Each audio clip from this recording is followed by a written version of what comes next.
Understanding students with ADHD. How many students with ADHD are currently being served in the United States? A website I found, which came from the CDC, reported that 11% of students in America with ADHD are currently being served. How has the number of students identified increased in recent years? What are some of the reported reasons for that increase? So this is probably one of the most prominent slides that I've found so far, simply because there has been such a major increase. In some of my other classes, we've discussed how it has become a social norm to talk about physical illnesses or mental illnesses and physical incapabilities and such. So I think that it's become a social norm, or even just a societal norm, to be aware of the diseases and disorders that we have within our society, and not to necessarily push them to the curb, but in fact help individualize a plan for that person to succeed in the world that we have. So according to the Center for Disease Control and Prevention, ADHD diagnosis has increased 15% in the documented cases. Some of the reported reasons for that increase are the awareness of the disorder, as I've already discussed, and I think a lot of it is overdiagnosis. And an article I read, they talked a lot about why there's overdiagnosis, and a lot of that stems back to the structure of the family of the student who is being tested or is up for ADHD implementation. And the problem is, a lot of the time, some of the norms that a student needs to succeed. So for example, one of the things I found on there was a lack of outdoor time. Because students are not outdoors and exploring and doing the things we used to do as children, they tend to spend a lot more time inside, which kind of goes to the modern medias area. Because of the medias that we now have in place, and the TVs and electronics and iPads we have, students are spending a lot of time right in front of a screen instead of outside playing and exploring their mind and building their mind to a better fit for them. Along with that, I read about the delayed sleep patterns that students have.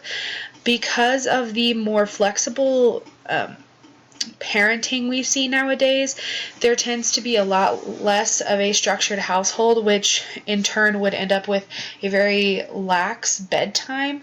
It's stated many, many times and is proven that students and children are supposed to get a certain amount of sleep per night, which tends to be about 8 hours. And if students are out grocery shopping with their parents at 10 p.m. or at a siblings baseball game until very late at night, they're not going to get the adequate sleep they need to stay focused in the classroom the next day. Along with that, I have already talked about the lack of structure and simply what some people are now calling the magic pill, which is pretty much putting a diagnosis to a problem that a child may have that could potentially solve their problems, and hopefully just give parents that sense of mind that they can turn this disease into a problem, and that's what they like to stem all of their students' problems back to. For example, if a student had issues with paying attention in class, instead of thinking maybe that the student hadn't been raised correctly or had not been given good expectations, the parent would want to go back to the fact that they have ADHD. So they're looking for this magic pill that just solves all of their issues and will help their student become a better student. Some of the characteristics that are within ADHD are not staying organized. Students could have things spread all over their desks. They could not know where things are, which kind of goes around with the losing necessary supplies. They tend to lose pencils and papers, and they aren't as organized as students should be in order to be successful in the classroom. They tend to not pay attention to their mistakes at all. They'll make a mistake and not be aware of it, and then go back later and realize that it was a mistake, or end up getting a question wrong, or something of that sort. They're not able to sit still. We know that we all have issues with this sometimes, but this could be as simple as them sitting in a group with others, having something to do, but even at that, they still are unable to sit still. They tend to be very loud in activities. They don't necessarily realize how loud they're being, and they have a lot to say all at once. So they tend to be very loud and try to get their point across as fast as they can. They have a large possibility of interrupting others. I know that this is a major pet peeve of mine, but I know that from what I've learned in this class and some other classes, it's something I'm going to have to get used to as a teacher. It is common for young children to interrupt others, but a student with unidentified ADHD or somebody who should be on the spectrum of ADHD is commonly going to be interrupting people as often as they possibly can. This happens because students just need to get the information that they have in their brain out as fast as they possibly can because they're scared they're going to forget it or think of something else. So that tends to be why that interrupting happens. Another thing was not being able to wait their turn in group work, and they might be, rolling dice or doing something of that nature. They're not going to want to wait their turn for whatever it is. They're going to want to be the person that's going at that time. So they have something to do with their hands and something to do with their mind. Some of the effects that this could have on the classroom. The student will have almost no ability to pay attention to what's happening. So if the teacher is in the middle of a lecture or instruction, they tend to not be able to pay attention to what's happening, and furthermore will end up with no instruction after the end of the day. They will not know where their assignments are. This goes back to the not being organized and not knowing where their necessary supplies are. They will misplace their assignments very easily and not be able to produce them at the end of the day because they might have left them at home or might have left them in a different teacher's classroom, anything of that sort. They will not be able to participate due to their not keeping track of supplies. So because they could possibly forget their pencil or colored pencils or glue or anything of that nature at home or have lost it in the school somewhere, they'll not be able to participate in activities the way they should be if they did have all of their materials in order. They're not able to stay in a routine, and this could hinder the classroom in the fact that it's not able to stay in a routine as well. They tend to, because of the forgetting daily activities, they will end up doing something they're not supposed to do, and it will have to redirect the teacher to take care of them and potentially be detriment to the other students because they'll not be able to stay on routine as well.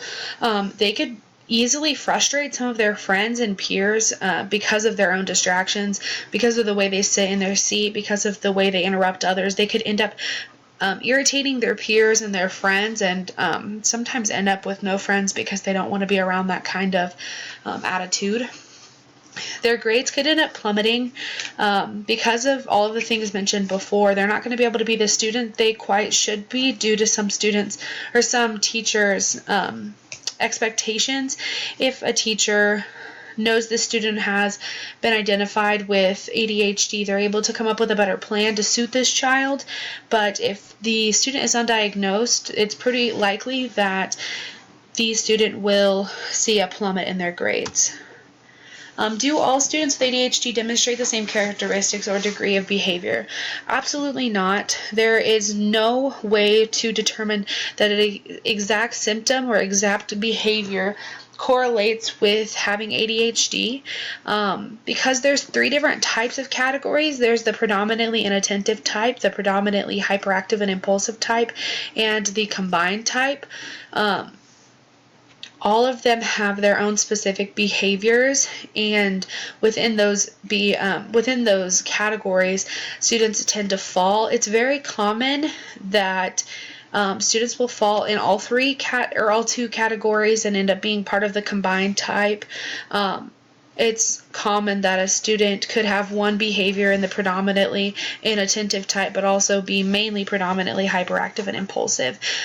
Students with ADHD are going to tend to mix around those behaviors and be all around, not necessarily what the teacher is used to in the classroom.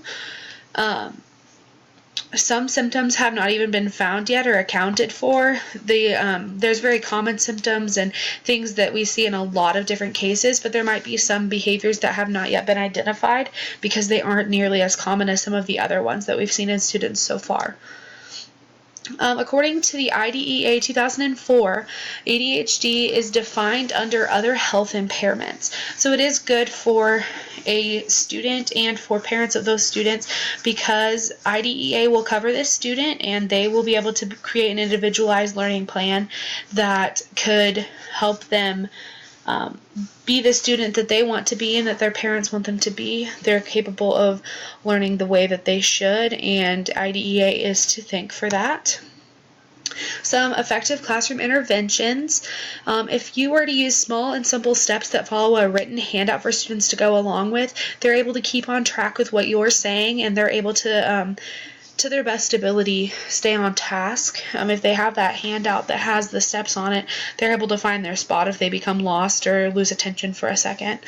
Another way is to allow breaks during instruction, assignments, group work, and exam. We know that sometimes we give brain breaks during the middle of instruction or the middle of assignments, but I think it's uber important that we remember that sometimes students need those during exams too. They can get very caught up in what they're doing and will need to have a brain break or something of that nature, maybe a water break.